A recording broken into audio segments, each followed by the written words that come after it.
Railroad. Anyway, the Underground Railroad. Now, you guys studied the Underground Railroad in school, right? I mean, at some point, you must have had conversations about the Underground Railroad. Okay. I'm probably not going to go too far from what you already know. We're going to talk a little bit about some of the people that are involved, but for the most part, this should be review information. But it is amazing to me how many people graduate from high school with like diplomas and stuff and actually believe that the Underground Railroad is a physical thing you can go find, like a track that's laid underground somewhere and that you can actually find your way to it. I'm amazed at how many people get that impression. In 1831, a man by the name of Tice Davids was running away from his master and jumped down onto a bank and dove into the water and swam away under cover. And his owner published an account of that and said it was as though he was swept away underground. And that's how the name of this particular organization got. This is the origin of the name, the Underground Railroad. Railroads, if you'll remember, were like sort of an afterthought of like a way to make carriages, follow the road a little more closely. And then all of a sudden from like 1810 to about like 1840, railroads were everywhere. So the idea of somebody being able to suddenly be swept away, suddenly be carried away, disappear from the road that they were running on, being a railroad kind of just makes sense. But that's how it got its name. It wasn't until 1831, which was long after people started sneaking slaves away from their masters. It's the idea of actually providing a network, a way for slaves to get from the state that they were in to a state that had abolished slavery, goes back way before 1831. So I'm going to introduce you to one of the earliest abolitionists in the American colonies, just because I think he's cool. His name is Benjamin Lay. He was 4'7" and a hunchbacked dwarf. And he was a Quaker. Now, if y'all remember when we were talking about Quakers, they were a religious group that started off in the American colonies. It was an English religion, but it moved over to the American colonies to escape from persecution.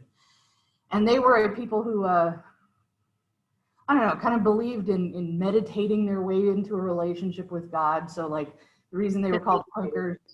Huh? The hippies in the woods. Oh yes, very much so. They meditated their way into a communication with God, and so they would start, rocking and crying out, and that's why they were called Quakers, because they quaked. There was a movement in the Quaker movement that made them quiet, meditate quietly. Now, when you see a Quakers meditating, it's mostly just a group of people sitting around a table being very quiet. So I know we had Quakers meetings in Texarkana at one point in a building that I was working in. So you walk past them and be like, don't disturb them, they're talking to God.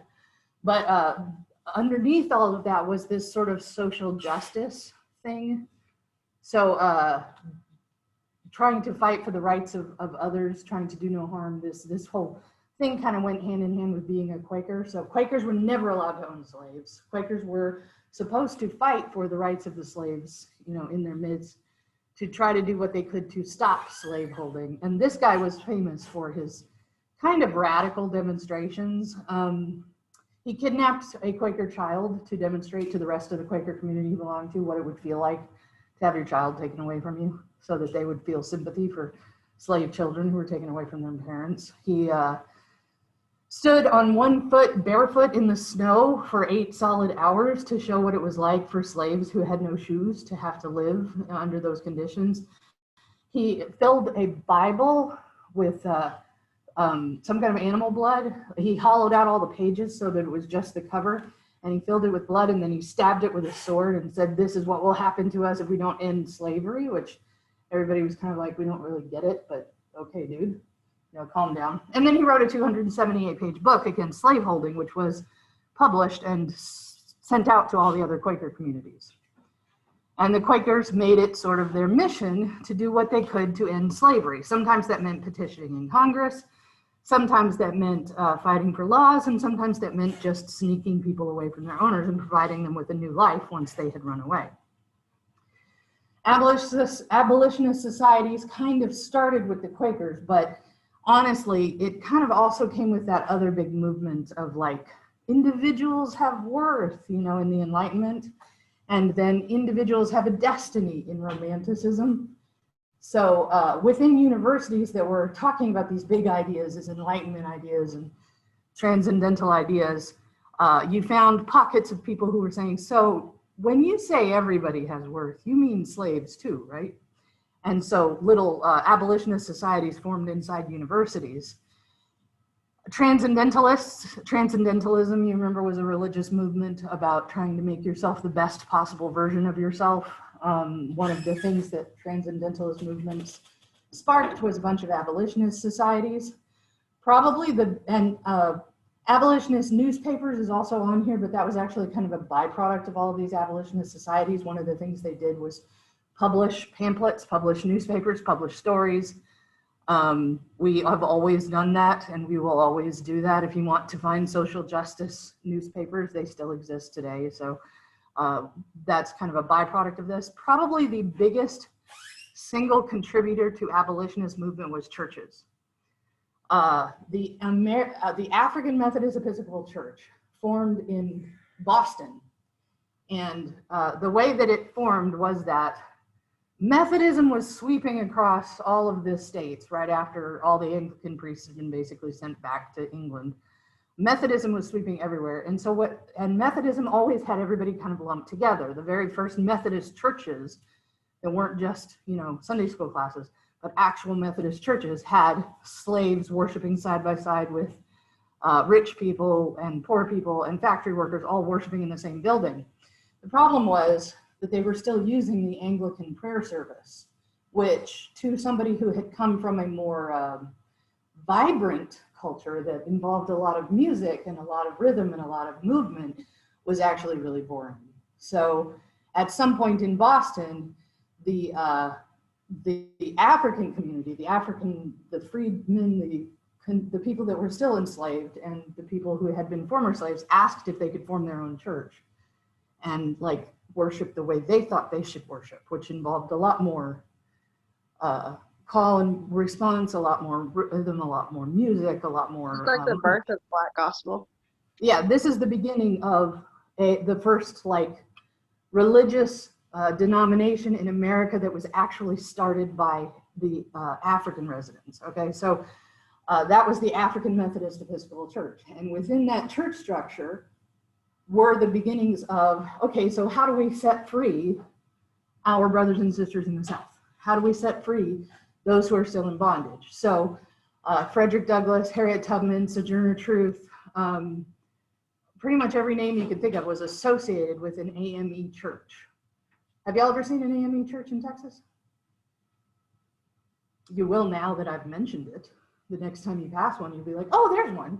There's a few downtown. Still exist. After the Civil War, they moved into the South too.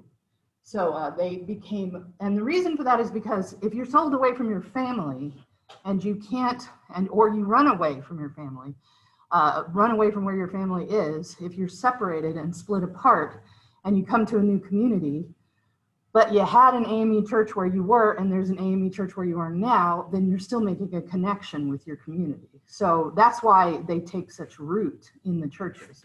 Plus, they were segregated churches. They were a place where Black people could talk freely without worrying about white people overhearing them, because they were having a worship service white people weren't interested in attending. So it was a safe place to discuss the thing that was, you know, biggest on their minds, which was how do we set people free? So a lot of what becomes the Underground Railroad later starts in the AME. It also starts through various branches of the Presbyterian Church, and it's carried out by revivalist preachers who actually go into the South and travel with messages that are kind of subsumed under, you know, carefully, you know, be ready because your salvation might be right now. So be ready, be prepared, because at any moment you may be called out of this place, you know, and into heaven. Surely that's what they're talking about, but actually they were talking about be ready to take advantage of the people that are trying to set you free. After the revolution in Haiti, those revivalist preachers were kind of clamped down on the past in the South because they didn't want slaves gathering in large numbers and organizing the way the ones in Haiti had done. So revivalist preachers made a lot of inroads and brought not just a message of scripture, but also a message of here's how you get in touch with people if you want to run away. But then they were kind of the Southern plantation owners began to only let in revivalist preachers who were willing to say things like, serve your earthly masters, be a good slave, stay under the control of.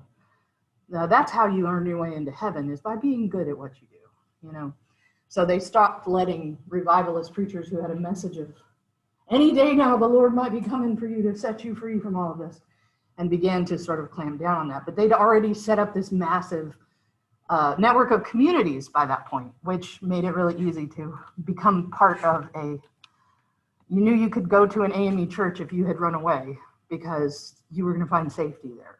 So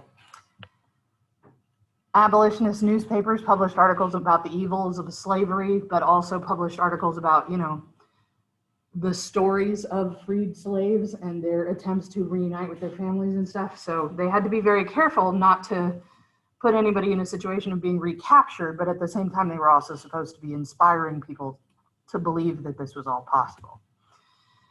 And the reason these things were necessary is because they're written right into the Constitution, as we talked about the other day. In 1787, when the Constitution was written, it included a fugitive slave, let me see if I can get to it. Yeah, it included, Jordan says, a hunchback dwarf kidnapping children in the woods. Yes, that's exactly correct. Okay, the Constitution actually includes the language still. You can still find it. It's in Article 4, Article 4, Section 2. It still says, no person held to service or labor in one state under the laws thereof, escaping into another, shall, in consequence of any law or regulation therein, be discharged from such service or labor, but shall be delivered up on a claim of the party to whom such service or labor may be due. And what that means is that even if it's outlawed, if slavery is outlawed in Pennsylvania, which it was, a slave who escapes to Pennsylvania is still owned by whoever it was that slave ran away from. And that was a way to get the southern states to sign the Constitution, was to have this put in place. Now it's in blue because Amendment 14, the 14th Amendment, 13th Amendment counteracts this language. So it's no longer applicable, but we never erase anything from the Constitution. We just amend it and then we highlight it so that you'll find if you scroll through the original Constitution, there are several other places where that happened, where whole sections are in blue because those laws have been overturned. But you can still find it, it's still there. So, cool. In 1793, the Fugitive Slave Act was passed all over the country to clarify that that person who could be held in service could be recaptured by their owner. An owner was allowed to cross state lines to hunt for a missing slave and capture them and carry them back. And usually it wasn't the owner that did that, it was somebody the owner had hired.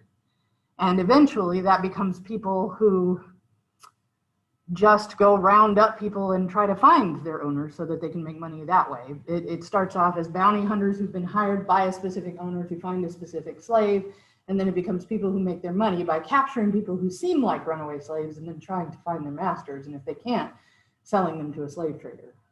And that's based in this Fugitive Slave Act. So it's not an easy thing to just step over a state line and into freedom, because the Fugitive Slave Act makes it possible for people to be recaptured. So there is no actual railroad, there's no actual track, but there were documented routes that a lot of the slaves took. Can you see what it is that where all of these red lines start? Looking on this map, can you see a common thing that seems to be where they all start? New York and port cities. Okay, so around port cities, definitely. But look at this block right here. So what is this? Anybody know? Ohio River Valley. Right, it's the Ohio River. Kentucky was a slave state, Ohio was a free state, and the border between those two was the Ohio River. So the Ohio River becomes the thing you have to cross to get from a slave state to a free state. And crossing the river becomes in its of itself kind of its own image as a result of that. In the book Uncle Tom's Cabin, it's the Ohio River that Eliza has to get across. And she can't, and she's worried because she's got, you know, they're chasing her. Their heart. Has anybody ever read Uncle Tom's Cabin? Like on purpose, not like as assigned in a class so you faked it. No, most people haven't, to be honest. Most people in the present day haven't read Uncle Tom's Cabin, and I find that interesting. It's a rough read. Okay, but did you read it? You were assigned it, but did you read? Okay, all right, cool. So you remember the scene in which Eliza is trying to flee across the river and is worried that she won't be able to, and then she realizes the river is frozen and she can run across and the ice flows into the hands of freedom. And it's a big, huge, dramatic moment with the slave catchers hot on her tail. That would not have worked in real life because they would simply have crossed the river and followed her and then arrested her and then brought her back anyway.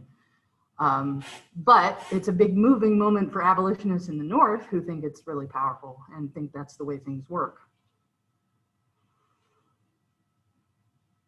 Yeah, you're still kind of that nerd, Jordan. Anyway, sorry, she sent me. Okay.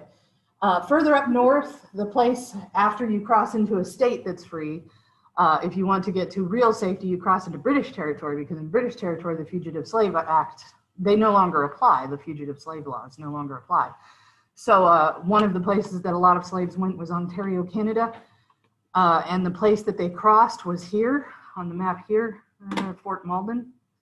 It says Mandan, but it's Malden. It's not Mandan. I'll have to fix that. But in Fort Malden, got to the point where 30 slaves a day were crossing from America into Canada on boats that basically just went back and forth all day, every day, just moving slaves back and forth. That was a point where a lot of slaves went, and it was the end of the railroad for them. But actually, there was also a railroad that headed south, because these states in the middle, if you could get to the Ohio River Valley, about 200 miles south of the Ohio River Valley was about as far as you could run on the Underground Railroad. If you came any further than that, you were probably going to get caught. In states like Mississippi and Alabama, the chances of actually escaping using the Underground Railroad is very, very slim. But it was possible if you escaped south into Florida or south into Mexico through Texas, because Mexico was slavery had been abolished in all of Mexico. So it was entirely possible not just for you to. And then if you fled south through Florida, you could end up on one of the islands where not only slavery had been abolished, but where the gross majority of the population was also Black. So you could actually build a whole life in a community full of people that had similar backgrounds to you and your children and would never have to worry about this again. It was possible. There was a lot of impoverishment, but at least there was no slavery. So railroad terminology for the Underground Railroad. Here's a vocabulary list for you. It's pretty self-explanatory, I think. Passengers are slaves running away from their masters. Agents are travel agents. They go and they find passengers and then convince them to run and send them in the right direction. A lot of times in order to be an agent, you actually had to dress as a slave, sneak onto a plantation, start working in the field, and then begin conversations with other slaves, and then hopefully escape yourself. Some agents who tried this ended up being stuck and unable to flee, but it was worth the risk to them to set other people free. Conductors found people after they had left the plantations and guided them to the stations.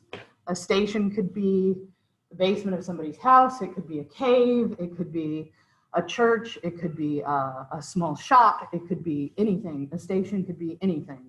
It would just be a place where you were safe to rest, to get supplies, to get a change of clothes. That was one of the biggest things that happened at stations, was that people's clothes were changed. And in a little while, I'll show you some runaway slave ads and you'll see why that matters. But one of the first things that stations did was change the clothes of the slaves, because sometimes that was the only way their masters knew them, was by the clothes they always wore. Station masters were people that occupied those stations. So if it was a blacksmith shop, it was the blacksmith who owned it, who was the station master. If it was a home, it was the family that lived there were station masters.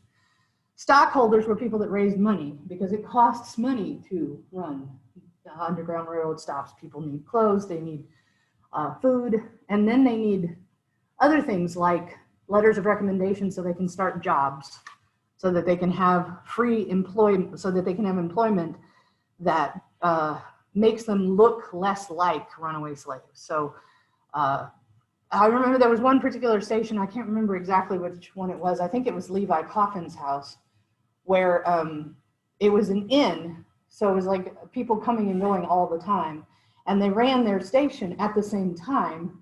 So what they would do is they would sneak people in the middle of the night and then dress them as maids and butlers and then have them wander all over the house while all these people were coming and going all the time. And then when they were ready, they would just pack them up and send them down the road, in a carriage, because nobody would question their right to travel. They were the maid at that house that we just passed through when we stayed at that inn. So that was one of the ways that they managed that. Vigilance committees were committees that basically set people up with their new lives, like found them jobs, gave them letters of recommendation so that it seemed like they had a history of working as a free maid or butler or blacksmith or whatever, and that they had been doing that all along.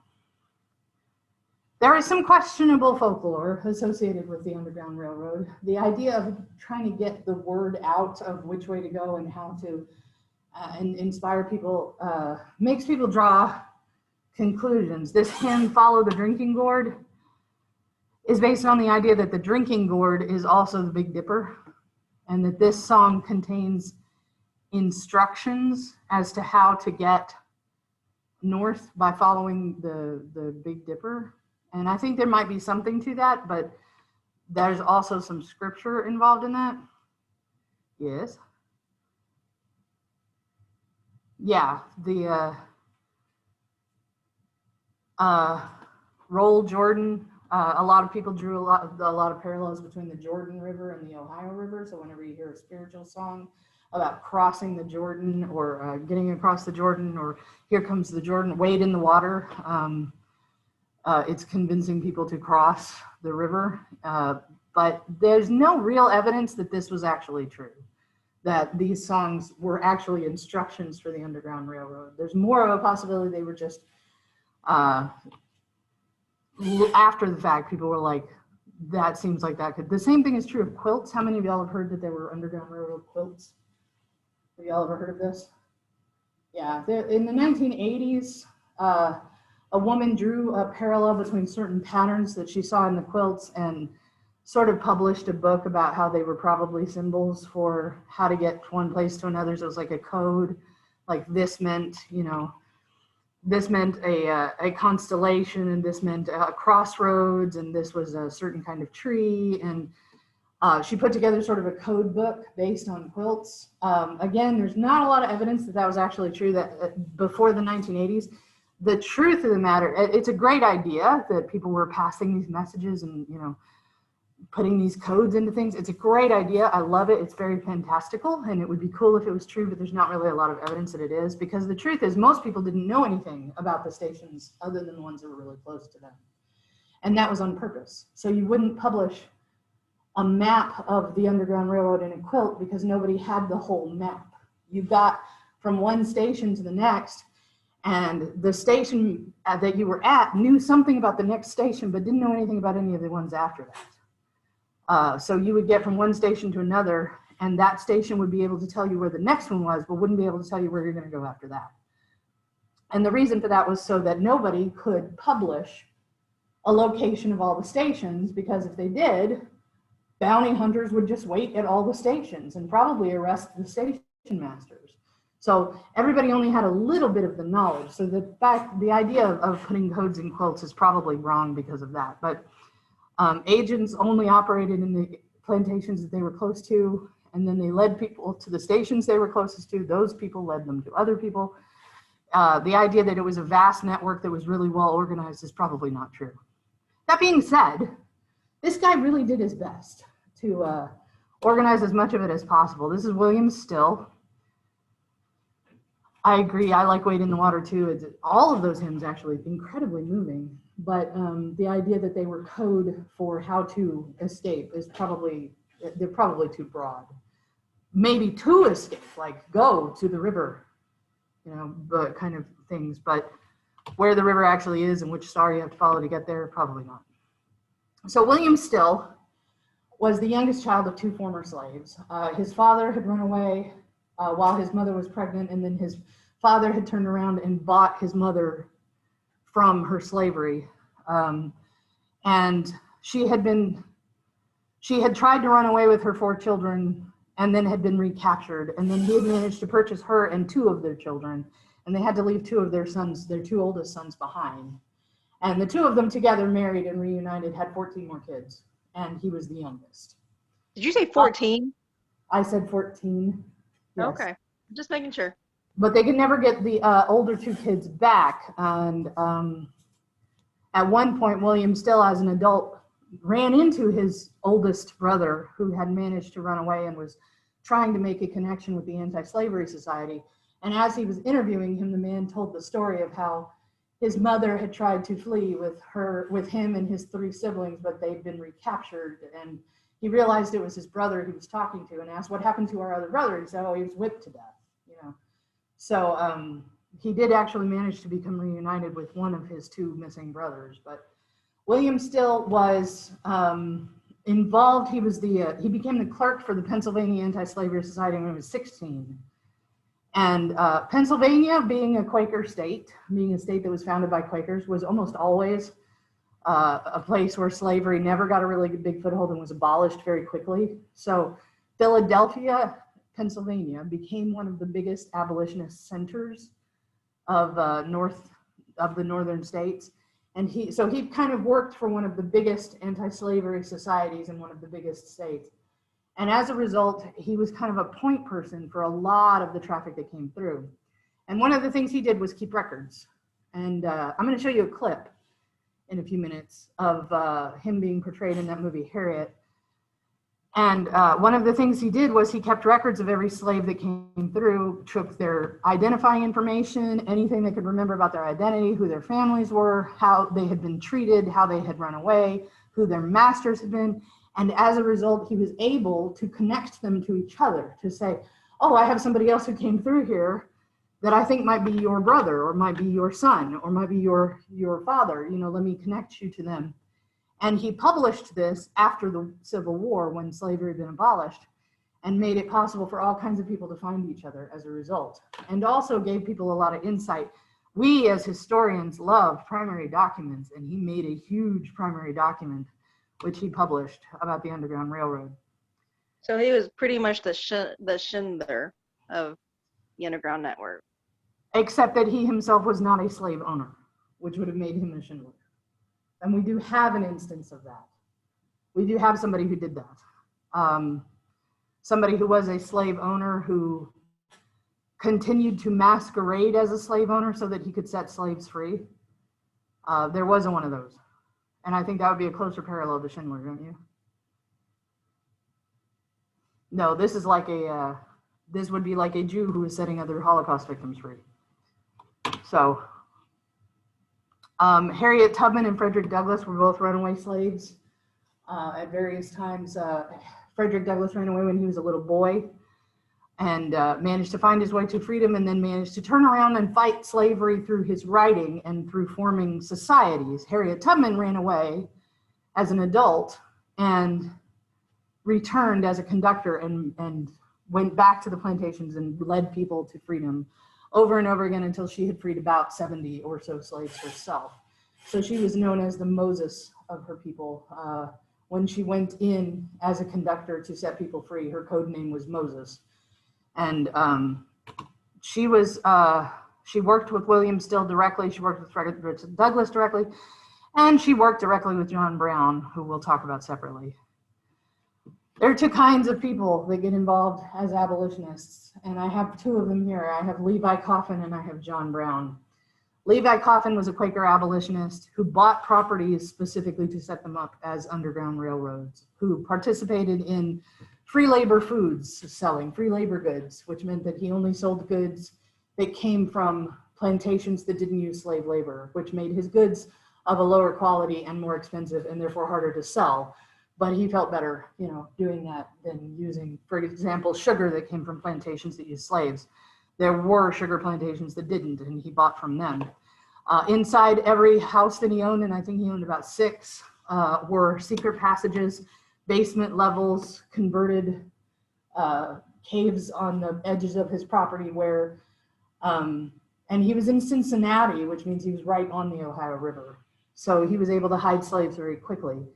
He worked to address the law. He worked to pass new laws. He helped slaves get resettled into society as freedmen. He raised money. He did all of these things as, during his life. John Brown is the other kind of person that became an abolitionist.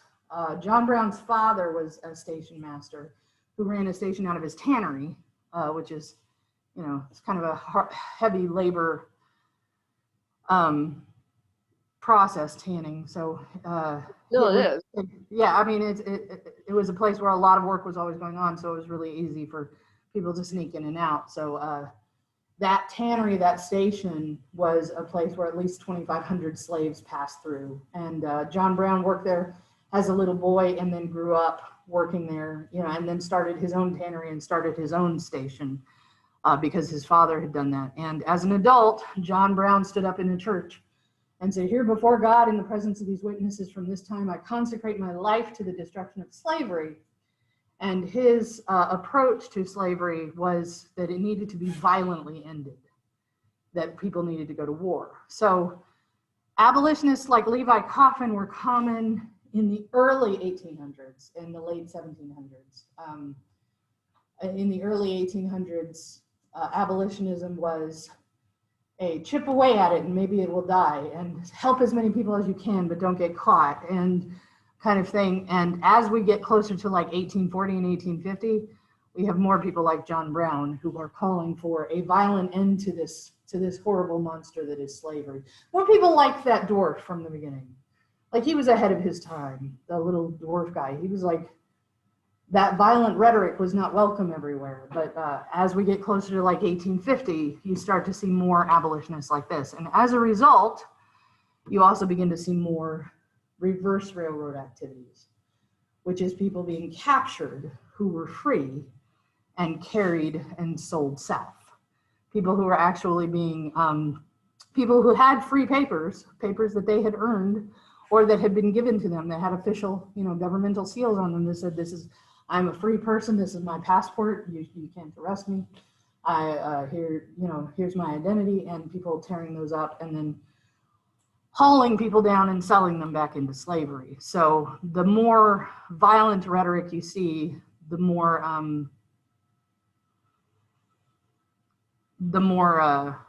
of a sort of a flashback or a backlash you also see.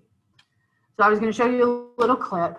This is from the movie Harriet. Let me get it running here if I can. And what I'm going to do is I'm going to play the sound out here. I'll play the video on both, but I'm going to play the sound out here. And I'm sorry because I can't get them to line up exactly. But I guess that's the deficit of Zoom. Y'all do your best. We're talking about the most recent Harriet movie, right?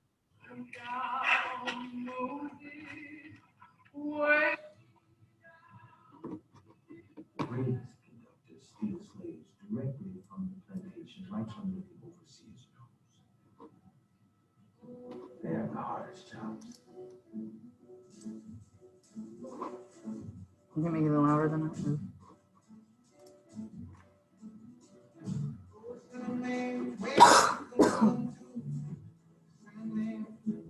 We can't see anything.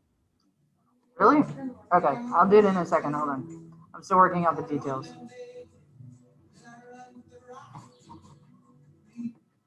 All right, we're going to try this again. Hold on. No? Really? Okay. All right. First of all, let me make sure I'm actually sharing the screen with my Zoom people because that was rude. All right. But this is why face-to-face class.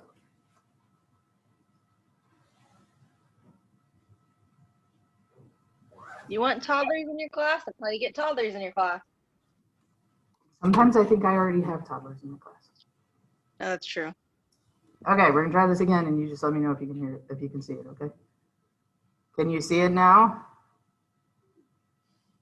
Zoom, can you see it now? Yeah. Okay. Good.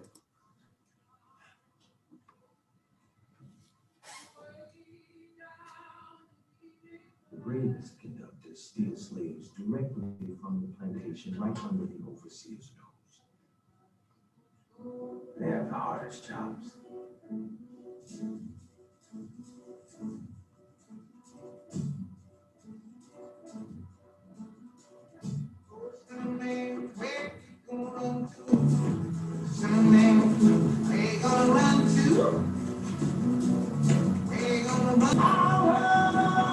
Now this is William Still.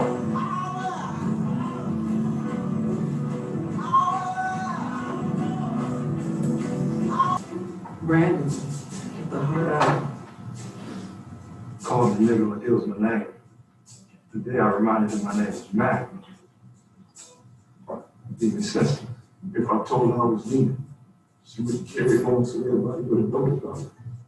I couldn't see it, but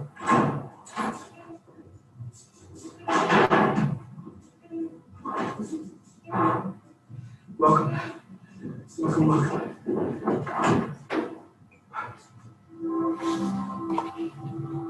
Okay. So it's Harriet Tubman had all kinds of. Wait, I gotta get this out of my way. Hold on.